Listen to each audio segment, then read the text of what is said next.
बिस्मिल्लाहिर्रहमानिर्रहीम। Dear students, अस्सलाम वालेकुम वरहमतुल्लाहि वबरकातुहू।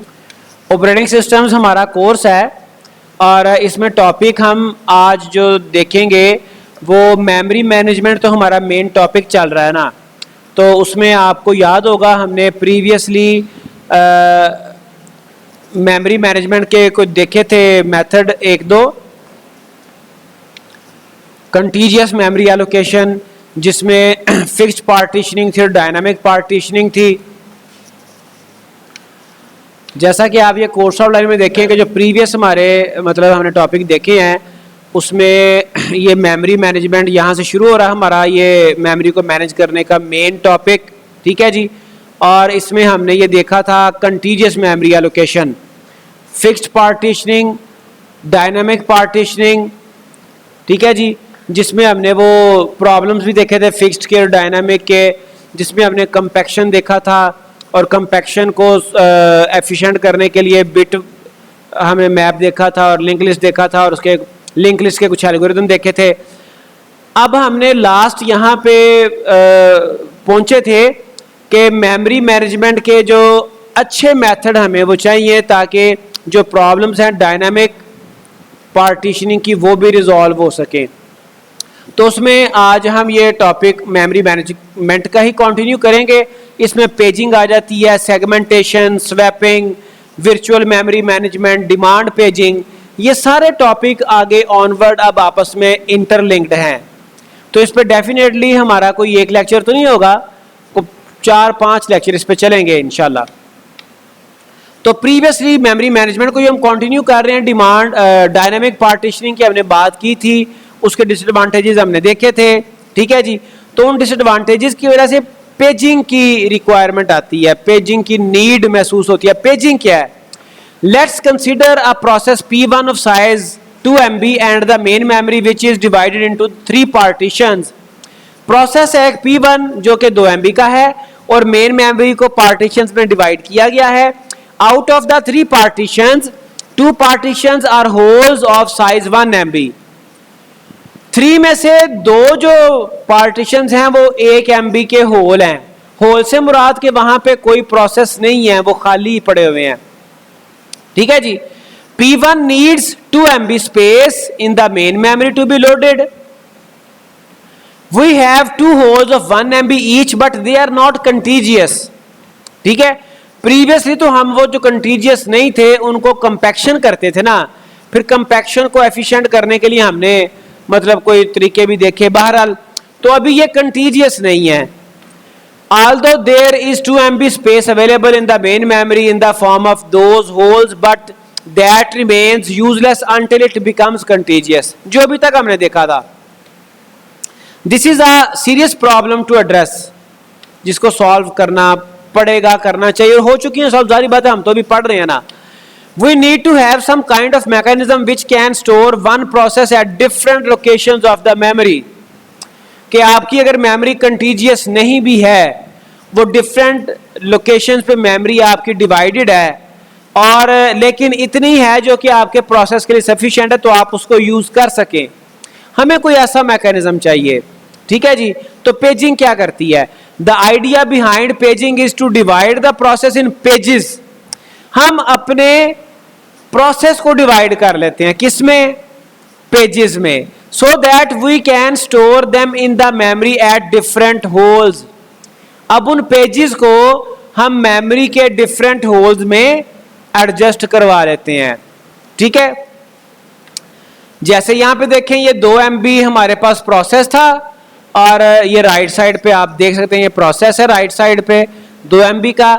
इस प्रोसेस को डिवाइड किया 1 MB में और एक ये हो गए पेजेस, एक पेज एक होल में और दूसरा पेज दूसरे होल में। ये भी बड़ा एब्स्ट्रैक्ट सा कॉन्सेप्ट है, बड़ा सिंपल सा कॉन्सेप्ट आपको मतलब अभी कन्वे किया। पेजेस ये करता है, पेजिंग ये करती है। The process needs to be divided into 2 parts to get stored at 2 different places, जो कि 1 MB के होल पड़े हुए थे मेमोरी में नॉन कंटीजियस वे में। But it is not the whole story. In operating system, paging is a storage mechanism used to retrieve processes from the secondary storage into the main memory in the form of pages. ठीक है जी. The main idea behind the paging is to divide each process in the form of pages. ये हमने पहले भी देखा. The main memory will also be divided in the form of frames. एक तरफ तो हम अपने जो प्रोसेसेस हैं उनके पेजेस बनाएंगे, दूसरी तरफ जो हमारी मेन मेमोरी है, रैम है, उसको भी हम डिवाइड करेंगे, उसके फ्रेम्स बनाएंगे. ठीक है जी. It is not the fixed partitioning, it is not the dynamic partitioning. हमने अपनी रैम के फ्रेम्स बनाने हैं, उसको भी डिवाइड करना है, और अपने प्रोसेसेस के पेजेस बनाने हैं, उनको भी डिवाइड करना है. ठीक है. One page of the process is to be stored in one of the frames of the memory. एक पेज एक फ्रेम में स्टोर होगा, और इस मैकेनिज्म में जो पेज का साइज है और जो फ्रेम का साइज है वो इक्वल होता है. तो इस सिनेरियो में हमारे जो पेज साइज है और फ्रेम साइज वो इक्वल होते हैं, ताकि प्रोसेसेस की जो पेजेस हैं वो एक एक फ्रेम में एडजस्ट होते चले जाएं. ठीक है जी. The pages can be stored at the different location of the memory, but the priority is always to find the contiguous frames or holes. Priority अपनी जगह पर, लेकिन वो नॉन कंटीजियस वे में स्टोर हो सकते हैं, पॉसिबिलिटी है. Pages of the process are brought into the main memory only when they are required. Otherwise they reside in the secondary storage. ठीक है जी, पड़े रहेंगे. और डिफरेंट पेजेस हैं. फिर यहां पे ये भी आ रहा है कि सिर्फ वही पेज आएगा जिसकी जरूरत है, वो फिर आगे चल के हम देखेंगे. Okay. Different operating system defines different frame sizes. The size of each frame must be equal, considering the fact that the pages are mapped to the frames in paging. Page size needs to be as same as frame size. What does it mean? कि जो आपका page का size है और जो frame का size है वो इक्वल है. पेज अगर 1 KB का है तो फ्रेम भी 1 KB का है. पेज अगर 1 MB का है तो फ्रेम भी अब ये जरा इसको डिस्टिंग्विश रखें कि पेजेस आपके प्रोसेस के होते हैं. Pages for processes, frames for RAM, main memory. ठीक है जी. You can see here in the diagram, it is the operating system. Operating system ऊपर टॉप पे पड़ा हुआ है, मतलब रैम के अंदर, और फर्दर बॉटम पे आपके मेमोरी को, रैम को फ्रेम्स में डिवाइड किया गया. ठीक है. और जो आपके प्रोसेसेस हैं वो उसके पेजेस बनाए गए. ये फिलहाल उसने एक बड़ा एब्स्ट्रैक्ट सा आपको व्यू दिया है.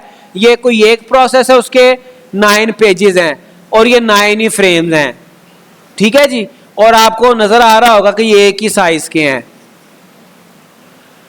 ओके, एग्जाम्पल देखते हैं. Late us consider the main memory size is 16 KB, 16 KB, and frame size is 1 KB. Therefore, the main memory will be divided into the collection of 16 frames of 1 KB each. ठीक है जी. 16 frame हो गए main memory के, और जो हमारा process अभी वो इंट्रोड्यूस नहीं हुआ. There are 4 processes in the system, that is P1, P2, P3 and P4 of 4 KB each. 4 processes हैं. हर प्रोसेस के जो साइज है वो 4 KB है, और जो हमारी मेन मेमोरी है वो 16 KB की है, और वो 16 फ्रेम्स हैं. Each process is divided into pages of 1 KB. ठीक है जी.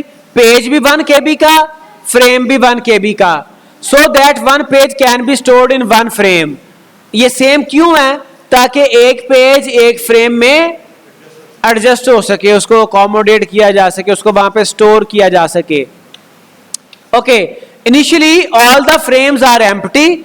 अभी शुरू पे तो चूंकि आपकी रैम में कोई भी प्रोसेस नहीं है, हम ये भी अज्यूम करते हैं 16 जो KB आपकी रैम है वो अवेलेबल फॉर यूजर प्रोसेसेस है. OS के लिए सेपरेट पोर्शन पड़ा हुआ है. ये 16 KB वो है जो जिसको यूजर यूज कर सकता है. ठीक है जी. इनिशियली सारे फ्रेम एम्प्टी हैं, therefore pages of the processes will get stored in the contiguous way. ठीक है. चूंकि उसने बताया था कि प्रायोरिटी यही है कि आप प्रोसेस को कंटीजियसली स्टोर करें, but if the space is not available, then you can store in non-contiguous way. Frames, pages and the mapping between the two is shown in the image below. तो ये दिखा दी, देखें ये P1 पहले store किया, इसने 4 इसके पेजेस थे, P1 के 4 फ्रेम इसने कंज्यूम कर लिए, ठीक है जी। P2 4 पेजेस, डेफिनेटली 4 KB का था, 4 पेजेस थे और 4 ही फ्रेम इसने कंज्यूम कर लिए, 4 फ्रेम P3 ने कंज्यूम कर लिए, 4 फ्रेम P4 ने कंज्यूम कर लिए। इनिशियली ये चूंकि हमारी रैम फ्री थी तो कंटीजियसली हमारे प्रोसेसेस एडजस्ट हो गए। Okay, let us consider that P2 and P4 are move to waiting state. हमने जो है वो डिफरेंट स्टेट्स देखी थी, प्रोसेस स्टेट्स।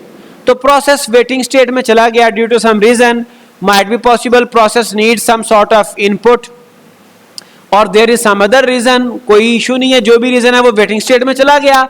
P2 और P4, अब हमें पता है कि सारे प्रोसेसेस ही 4 KB के थे तो 8 KB जगह वेकेंट होगी, but it is not contiguous, ये डिफरेंट लोकेशंस पे है, नॉन कंटीजियस है। नाउ 8 फ्रेम्स बिकम्स एम्प्टी, हमारे पास 8 KB का होल पड़ा हुआ है, 4 KB का एक, 4 KB का एक, and therefore other pages can be loaded in that empty place.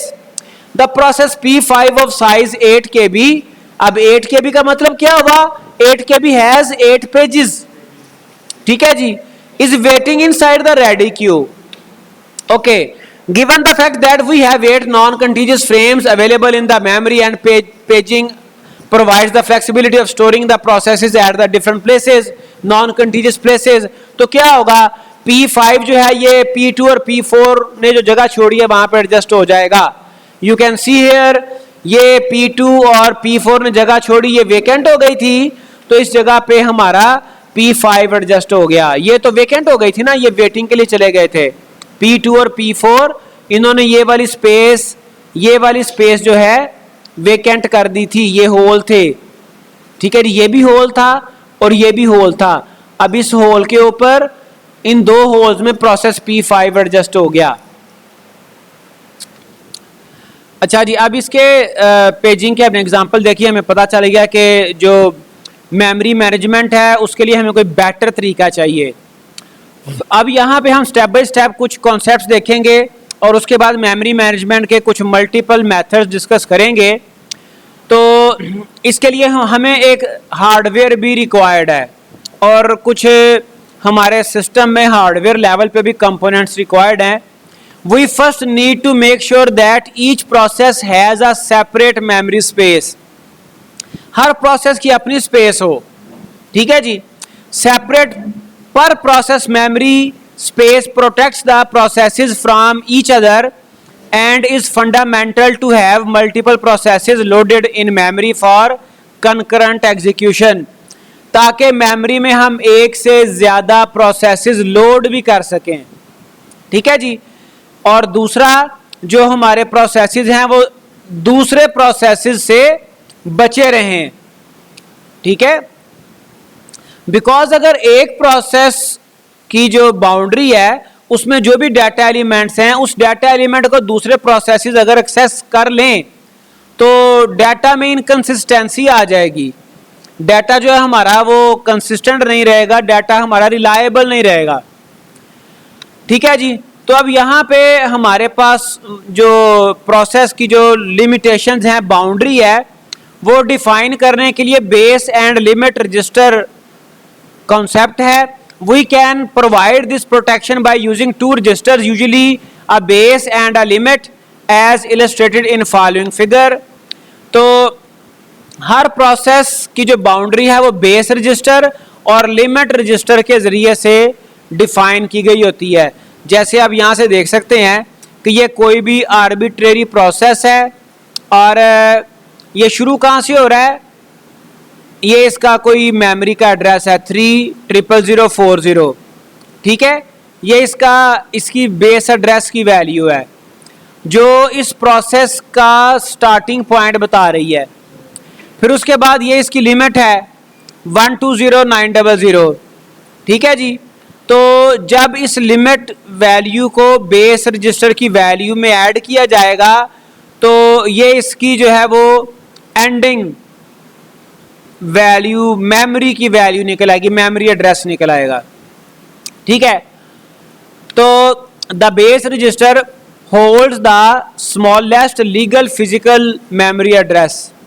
Physical memory का एड्रेस होता है स्मॉल, होता है smallest. The limit register specifies the size of the range. तो इस प्रोसेस का आगाज कहां से हो रहा है, उसकी स्मॉलेस्ट कह लें या इनिशियल कह लें वैल्यू, इनिशियल वैल्यू जो है वो बेस रजिस्टर में होती है, स्मॉलेस्ट इनिशियल वैल्यू। और ये कहां तक प्रोसेस इसके डिफरेंट चीजें कहां तक फैली हुई हैं वो हम लिमिट रजिस्टर से हमें पता चलता है कि ये इसकी लिमिट है प्रोसेस की। ठीक है जी, ओके।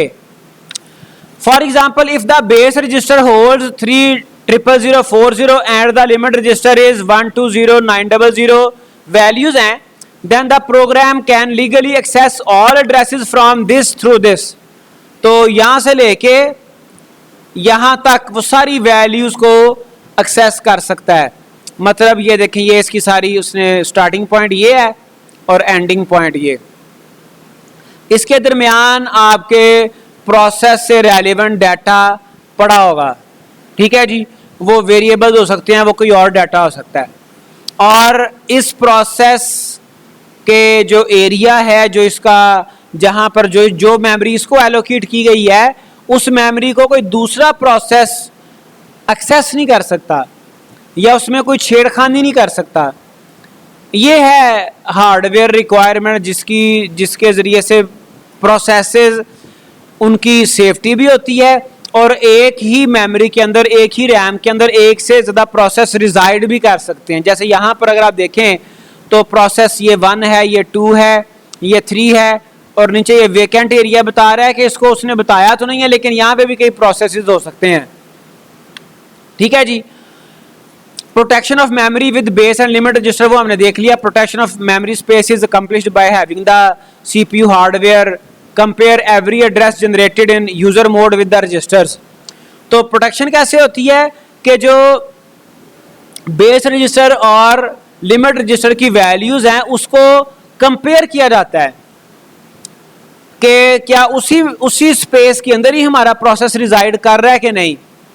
ठीक है जी, रजिस्टर की वैल्यूज को कंपेयर करके पता चल जाता है। चूंकि यूजर मोड में सारे एप्लीकेशन प्रोग्राम्स चल रहे होते हैं ना, तो यूजर मोड में कोई भी एड्रेस जनरेट होता है, प्रोग्राम कोई भी एड्रेस जनरेट करता है, तो वो एड्रेस जो है वो कंपेयर होता है रजिस्टर्स की वैल्यूज को यूज करते हुए। रजिस्टर की जो बेस रजिस्टर की वैल्यू है, जो लिमिट रजिस्टर की वैल्यू है, उसकी बेस पे चेक होता है। अगर तो वो मेमोरी स्पेस में, फिजिकल मेमोरी में वो एड्रेस मौजूद है देन इट्स ओके। अगर नहीं तो उस एड्रेस को जो उस मेमोरी के उस स्पेस के बियॉन्ड होगा उसको यूज नहीं किया जा सकता। इलीगल एड्रेस या कोई भी एरर आ जाता है। फर्ज करें ये प्रोसेस 2 है और उसने कोई ऐसा एड्रेस जनरेट किया जो कि इस एरिया का है, इधर से समझ लें, जो कि इस एरिया का है, 420940 से बड़ा है और इस एड्रेस से छोटा है, तो वो एड्रेस इस प्रोसेस के हवाले से वो इलीगल होगा।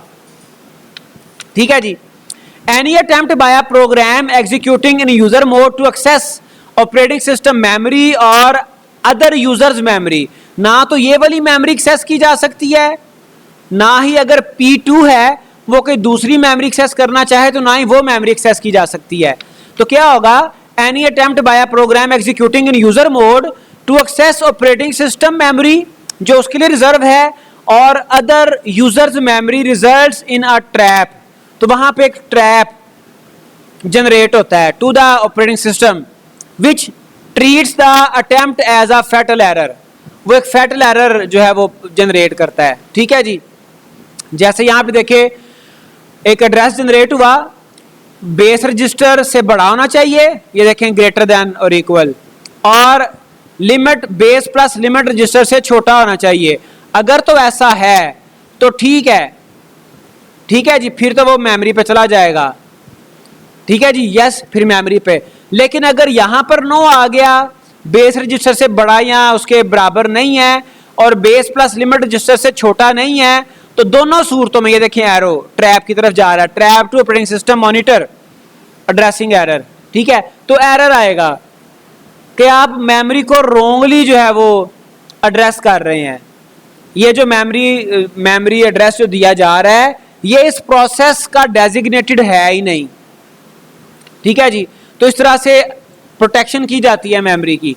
This scheme prevents the user programme from accidentally or deliberately modifying the code or data structures of either the OS or other users। तो चाहे अचानक गलती से मिस्टेकनली आप किसी और एरिया के सेक्शन डाटा को आप मॉडिफाई करना चाह रहे हैं या फिर डेलिबरेटली जानबूझकर, दोनों सूरतों में यह प्रोटेक्शन देता है। ना तो यूजर प्रोग्राम OS के एरिया में कोई रेफर कर सकता है किसी एड्रेस को, ना ही वो दूसरे किसी प्रोग्राम के मेमोरी एरिया को रेफर कर सकता है। उसके बाद है address binding. Now address binding is some other concept जो हमने मेमोरी एलोकेशन की लेटेस्ट स्कीम्स देखनी है उसके लिए बड़ा इंपॉर्टेंट कॉन्सेप्ट है। Usually a program resides on a disk as a binary executable file. Exe file होती है आमतौर पे हर प्रोग्राम की, जैसे आप उसको डबल क्लिक करते हैं तो वो रन हो जाती है, वो डिस्क के ऊपर आमतौर पे रिजाइड। फर्ज करें आपकी कोई भी आपके सिस्टम में कोई एप्लीकेशन इंस्टॉल है, कोई गेम इंस्टॉल है, तो वो पहले हार्ड डिस्क के ऊपर पड़ी होती है। जब आप उसकी बाइनरी एग्जीक्यूटेबल फाइल को डबल क्लिक करते हैं फिर वो रैम में जाती है। To be executed the program must be brought into memory. जब एग्जीक्यूट करेंगे तो मेमोरी में फिर लाया जाएगा and placed within a process. फिर वो प्रोसेस वही उसको एक स्पेस जो है वो अलॉट होगी, उसका बेस एड्रेस और लिमिट एड्रेस उसका बनेगा। Depending on the memory management in use the process. अब देखें यहां पर यह समझ आ रही है कि मेमोरी मैनेजमेंट के कई मैकेनिज्म है। हम कौन सा मैकेनिज्म यूज कर रहे हैं? The process may be moved between disk and memory during its execution.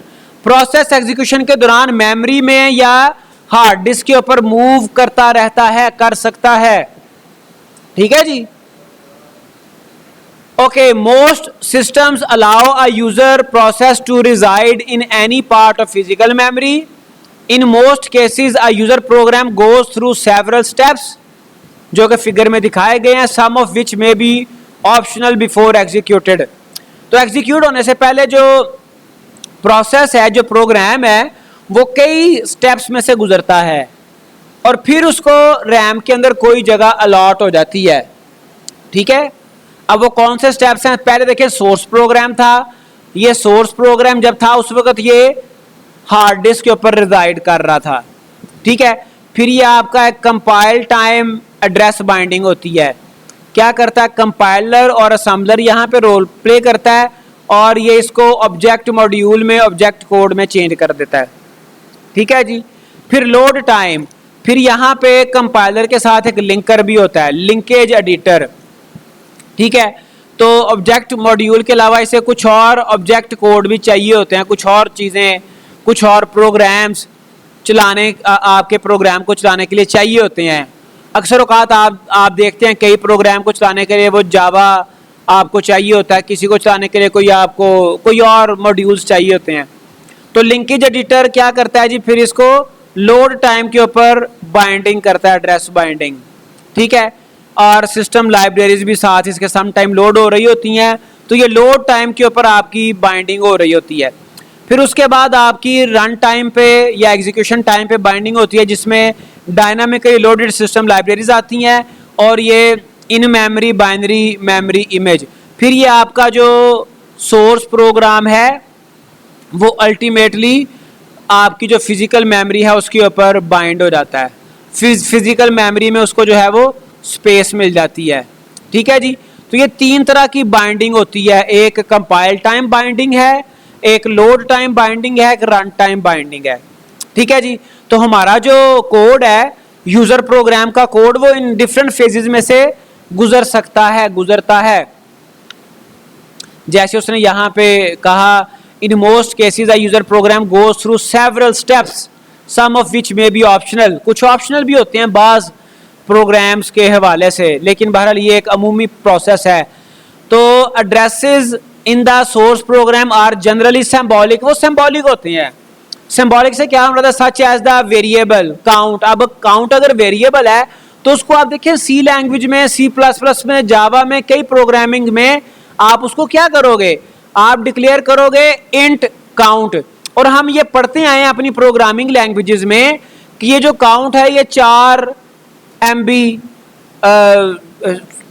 Address consume करता है, 4 बाइट कंज्यूम करता है।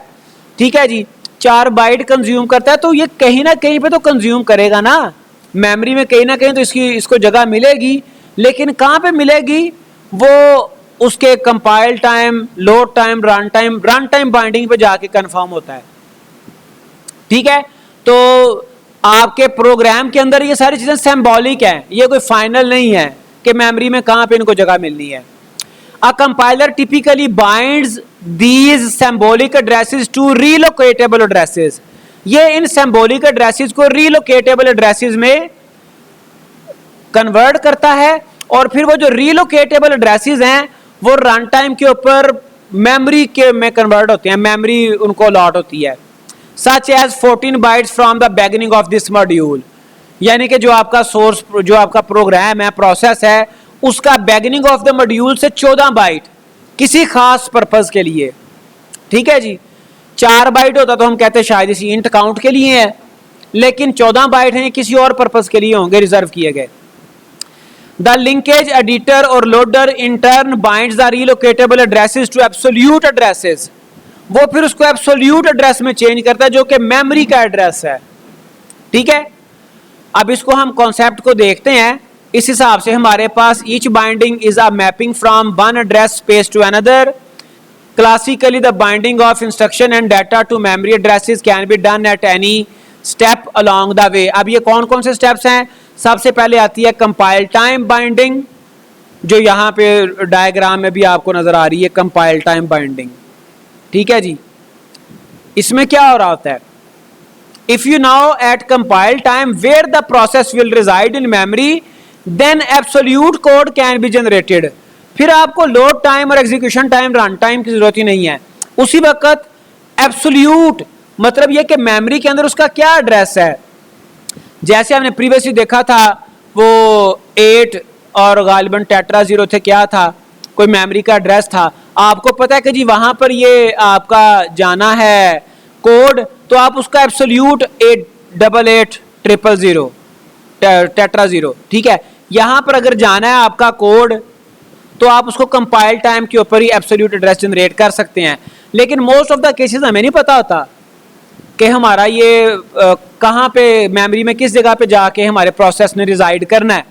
ठीक है, अगर पता हो if at some later time the starting location changes, ठीक है, then it will be necessary to recompile this code. हमें फिर अपने कोड को दोबारा कंपाइल करना पड़ता है चूंकि उसका स्टार्टिंग एड्रेस तो चेंज हो गया।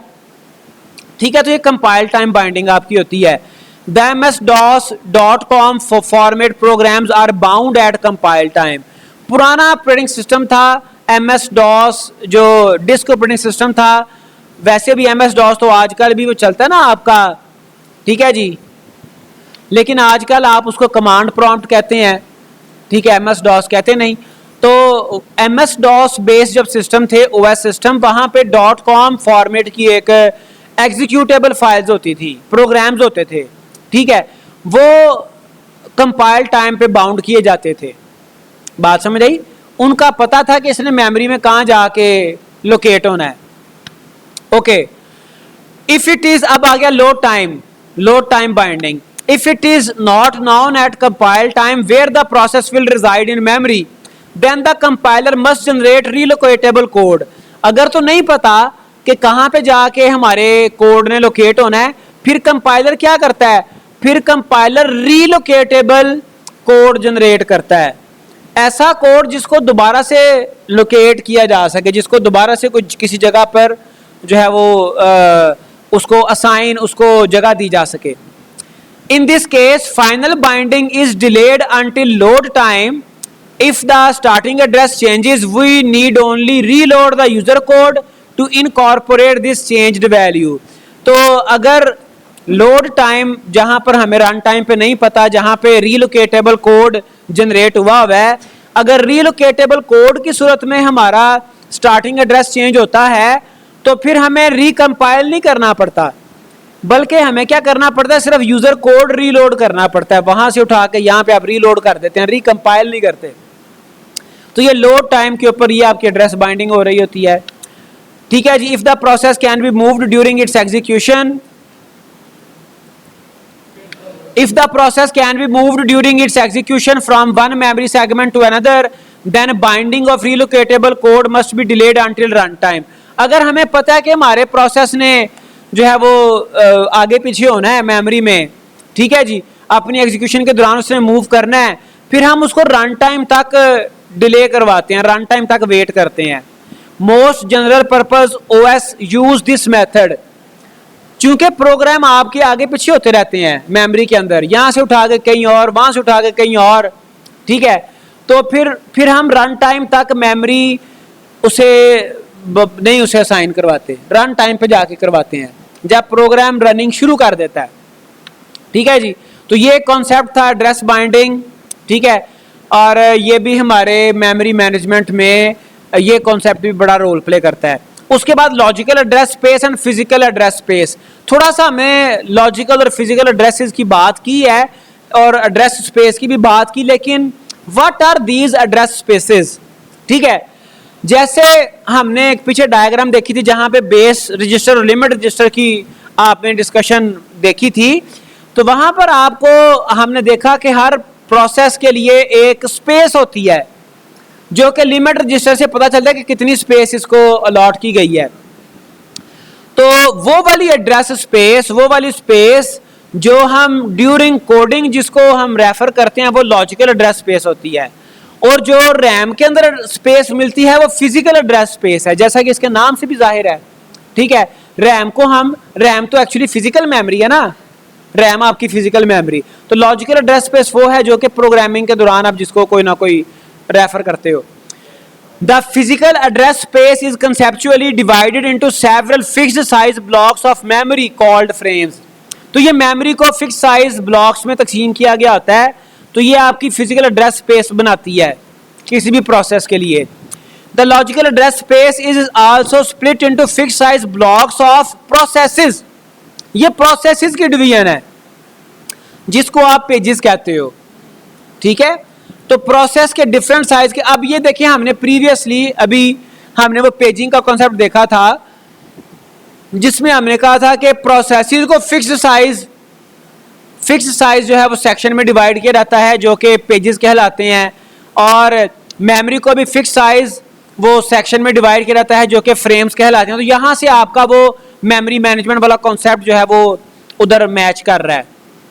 ठीक है, तो लॉजिकल जो आपका एड्रेस स्पेस है वो प्रोसेस की डिवीजन से बनता है, और जो फिजिकल एड्रेस स्पेस है वो रैम की डिवीजन से बनता है, और रैम की जो फिजिकल एड्रेस स्पेस है उसको आप फ्रेम्स कहते हैं, और लॉजिकल एड्रेस स्पेस को आप पेजेस कहते हैं।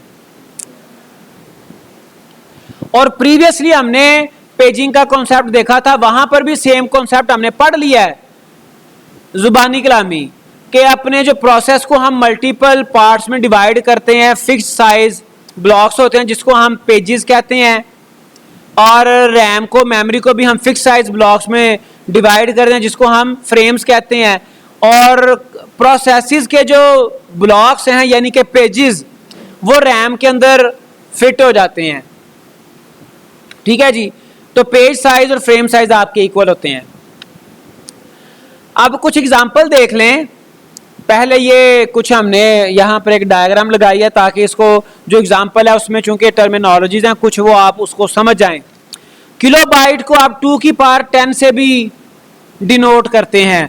वैसे तो किलोबाइट होता है ना 1024 बाइट्स, 1024 बाइट्स 2 की पावर 10। वैसे आपको बता दूं जो इसके मेमोरी के अलावा किसी भी और फील्ड में अगर आप किलो की बात करेंगे ना तो किलो के लिए 10 की पावर 3 मतलब 1000 का कॉन्सेप्ट पाया जाता है। लेकिन ये मेमोरी में कंप्यूटिंग में ये इसका किलो थोड़ा सा ज़्यादा है, मेगा थोड़ा सा ज़्यादा है। यहाँ पर किलो 24 बाइट ज़्यादा का होता है, 2 की पावर 10 1024 बाइट बनते हैं। नॉर्मली किलो से मुराद 1000 है, यहाँ पर किलो से मुराद 1024 है। चूंकि मेमोरी को आप 2 की पावर में ही कैलकुलेट करते हैं, बिकॉज मेमोरी की जो नेचर है वो बाइनरी है। ठीक है जी, ओके। अब लॉजिकल और फिजिकल एड्रेस की एग्जांपल देख लें। If logical address is equal to 31 bits, 31 bit अगर एड्रेस है, देन लॉजिकल एड्रेस स्पेस, अगर 31 बिट का किसी प्रोसेस की उसकी एड्रेसिंग है, तो आपकी जो लॉजिकल एड्रेस स्पेस है वो 2 पावर 31 वर्ड्स होगी, जो कि 2 गीगा वर्ड्स बनते हैं। और 1 गीगा जो है ये 2 की पावर 30 है। जैसे यहां पे आप देखो, ये देखें 1 गीगा कितना है, 2 की पावर 30। जब 2 की पावर 31 हो जाएगा फिर ये 2 गीगा हो जाएगा। जब 2 की पावर 32 हो जाएगा फिर ये 4 गीगा हो जाएगा। जब 2 की पावर, ये मैं आपको यहां पर ये बॉटम पे बल्कि इसको सेपरेटली मैं आपको बता देता हूं ताकि आपको कॉन्सेप्ट क्लियर हो जाए। मैं सिर्फ यहां पे पार्स लिख रहा हूं ताकि आपको कॉन्सेप्ट क्लियर हो जाए, because I think it will create some sort of problem. ठीक है जी, जब 2 की पावर हो जाएगी 30, वो तो हमने कहा ना ये है गीगा, 1 गीगा, गीबा ने गीगा। ठीक है जी, जब ये हो जाएगी, जब ये हो जाएगी 31, फिर ये हो जाएगा 2 गीगा। ठीक है, जब ये हो जाएगी 32, ये हो जाएगा 4 गीगा। कितना? जब होगी 33, ये हो जाएगा 8 गीगा। जब हो जाएगी 34, ये हो जाएगा 16 गीगा। और 35 पे कितना होगा? 32 गीगा। और 36 पावर जब 36 होगी 64 गीगा। और जब पावर हो जाएगी 37 128 गीगा। और जब हो जाएगी 38 फिर हो जाएगी 256 गीगा। जब हो जाएगी 39 512 गीगा। और जब हो जाएगी 40 फिर हो जाएगा 1024 giga, which is equivalent to tera. ठीक है, इसी को फिर 1024 गीगा को फिर टेरा कहते हैं। बात समझ आ गई? ओके जी, इट मीन्स कि अगर आपके पास आपको लॉजिकल एड्रेसेस का पता हो तो आप लॉजिकल एड्रेस स्पेस कैलकुलेट कर सकते हैं। Simple is that, logical addresses 2 power आप करोगे, 2 पावर लॉजिकल एड्रेसेस, तो आपके पास लॉजिकल एड्रेस स्पेस आ जाएगी।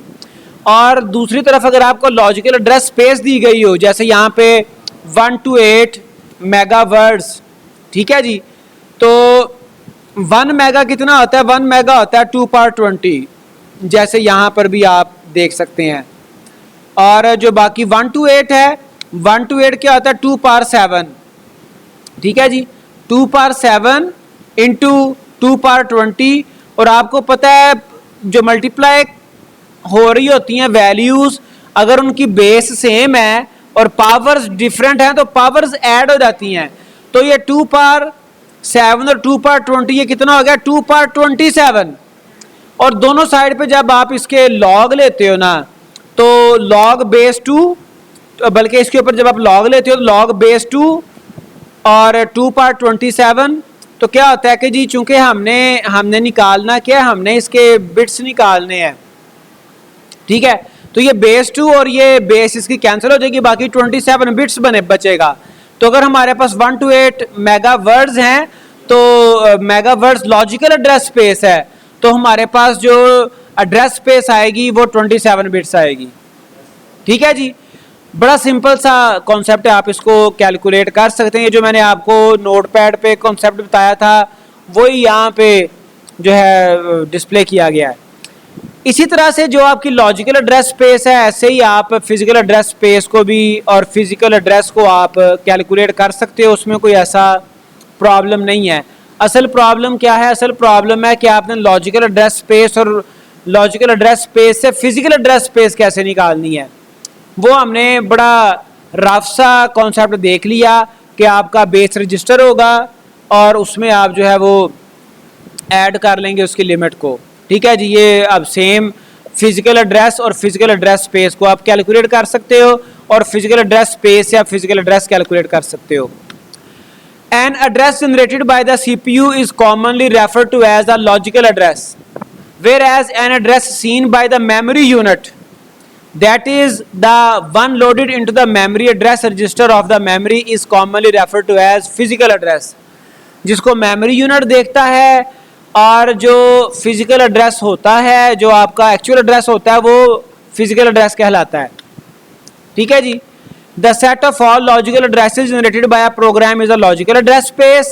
The set of all physical addresses corresponding to these logical addresses is a physical address space.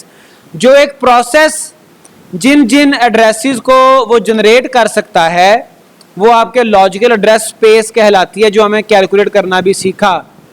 ठीक है, जो प्रोसेस जनरेट करता है वो आपके लॉजिकल एड्रेस स्पेस है। और फिर फर्दर ये लॉजिकल एड्रेस स्पेस जिस मेमोरी के ऊपर मैप होता है ना, जो इसकी कॉरेस्पॉन्डिंग मेमोरी होती है, वो मेमोरी फिजिकल एड्रेस स्पेस कहलाती है। बात समझ आई? प्रोसेस जो जनरेट करता है वो लॉजिकल एड्रेस स्पेस है और ये जिस फिजिकल एड्रेस फिजिकल मेमोरी के ऊपर जो कॉरेस्पॉन्ड करता है वो फिजिकल एड्रेस स्पेस है आपकी। ठीक है जी। The runtime mapping from logical to physical addresses is done by a hardware device called the memory management unit. फिर ये एक MMU है, memory management unit है, जो कि लॉजिकल एड्रेस लेता है और जो उसका कॉरेस्पॉन्डिंग फिजिकल एड्रेस है वो कैलकुलेट कर देता है। ठीक है जी, ये आप फिगर में देख सकते हैं। CPU ने जनरेट किया लॉजिकल एड्रेस, ठीक है, ये लॉजिकल एड्रेस जनरेट किया इसने, और मेमोरी मैनेजमेंट यूनिट को ये लॉजिकल एड्रेस गया, इसने रीलोकेशन रजिस्टर के अंदर ये लॉजिकल एड्रेस ऐड किया। ठीक है जी, और ये आपका फिजिकल एड्रेस निकल आया। अब रीलोकेशन रजिस्टर हम बात कर चुके हैं कि ये कंपाइल टाइम के ऊपर जनरेट होता है। रीलोकेशन रजिस्टर के मेमोरी के किस जगह से जो है ये प्रोसेस शुरू होना है। ठीक है, फिर उसको आप लोड टाइम पे, रन टाइम पे आप उसको अकॉर्डिंगली मैप कर लेते हैं।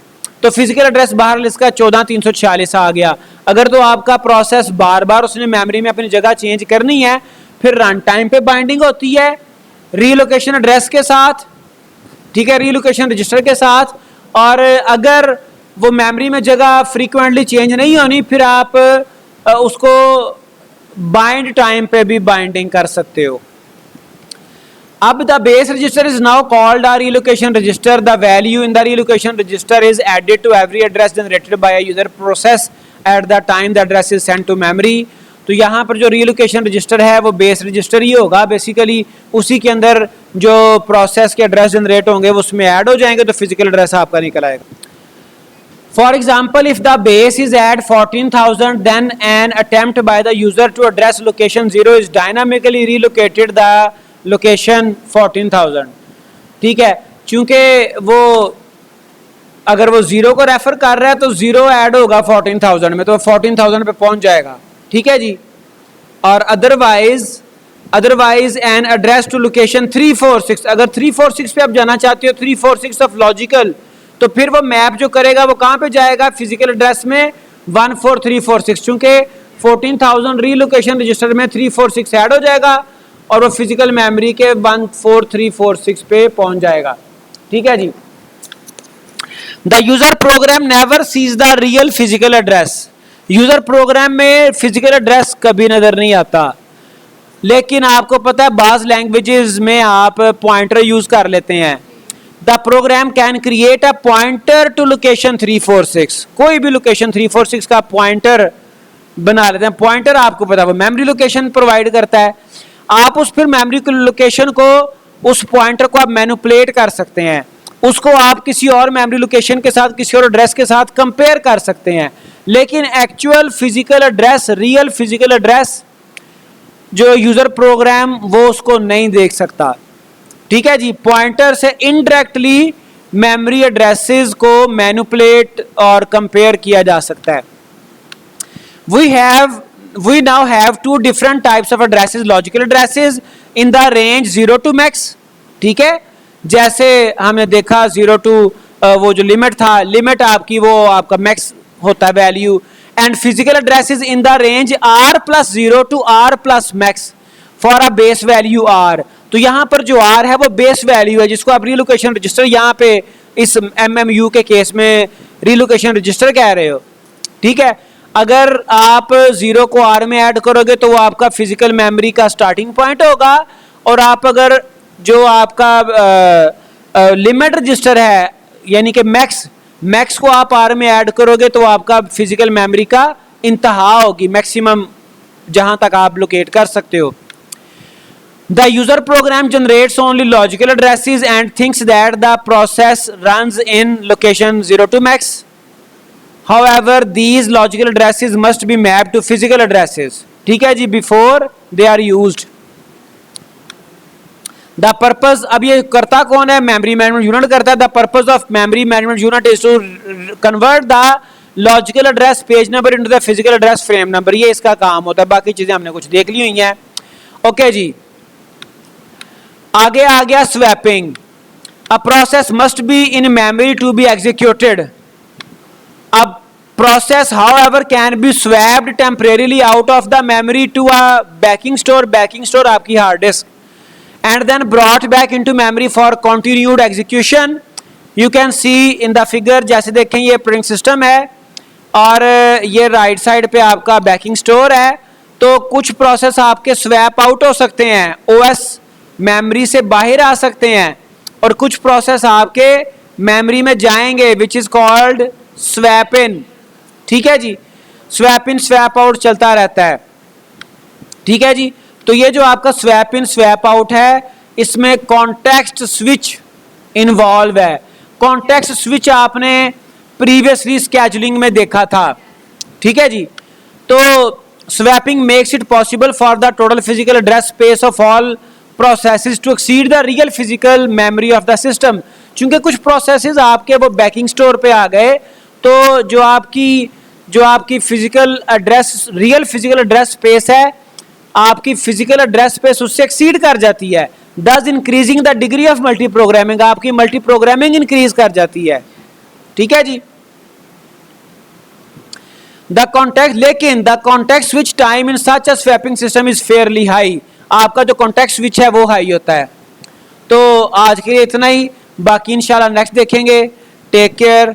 अभी थोड़ा सा इसमें ये देख लें कि हमने यहाँ पर कोई अभी तक जो देखा है वो आप देख लें कि हमने क्या देखा है जी। मेमोरी मैनेजमेंट के कॉन्सेप्ट देखे हैं, उसमें पेजिंग की नीड को हमने समझ लिया है, पेजिंग और स्वैपिंग हमने देख लिया है।